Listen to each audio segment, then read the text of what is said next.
Now that the hurricane has come on shore, our primary concern remains dramatic flooding. According to information that I was provided, there's been about 20 inches of rain in the Corpus Christi area, about 16 inches of rain in the Houston area, and our biggest concern is the possibility of between 20 and 30 more inches of rain in areas ranging from Corpus Christi over to Houston. Because of the flooding, one of the top focal points that we are concerned about is ongoing rescue and recovery. We want to do everything we possibly can to keep people out of rising water. Part of that is by constant warnings to the public about being vigilant, about observing rising water around you. As you're traveling, if you are traveling out on the road, always watch for water on the road, remembering that when you come across water, it could be far deeper than what your eye observes, or the swiftness of the current can be far stronger than what you perceive. The state and various agencies remain very active in the search and rescue process, and that will be one of the foremost tasks that we undertake in the coming days. I have issued a disaster declaration that originally included 30 counties, and this is a state disaster declaration, and we have now added 20 more counties for a total of 6 counties.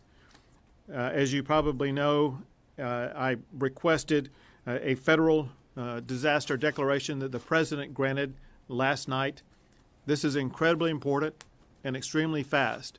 What the presidential proclamation about our disaster declaration does is it immediately triggers the implementation of FEMA and FEMA's assistance for individuals as well as cities and counties, for all of us to begin the rebuilding process as quickly as possible.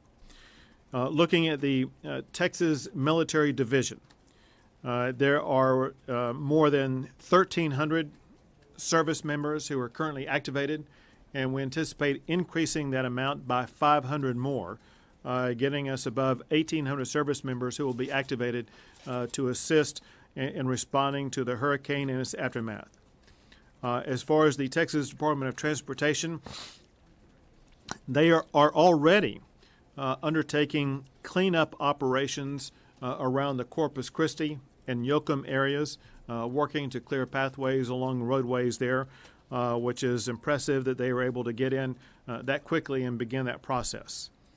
With the PUC, they say that there are more than 338,000 outages, and it will still be several days, perhaps, before those outages will be able to be addressed. The reason for that is because the wind speed in the area of where they're going to be able to take care of those outages has to decrease below a certain level before they are able to respond. Sure, the best information we have are predictions about the rainfall that will come on top of the rainfall that's already occurred. And that is that in various key regions ranging from Corpus Christi to the Houston area, perhaps as much as between 20 and 30 more inches of rain could be coming down. That is coming down on already saturated ground and already filled up waterways, whether they be creeks, bayous, or rivers. And so there is the potential for very dramatic flooding. It's essential for people who are near those flood zones to do several things. One is to obviously be aware of your surroundings. Two is to listen to warnings given out by local officials and heed those warnings.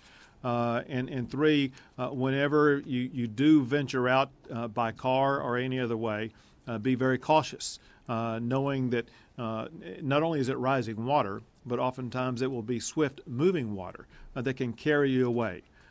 For everybody in the state of Texas, your top responsibility is to protect your life. So whenever you're near water, be sure that you're doing everything to stay safe. Sir,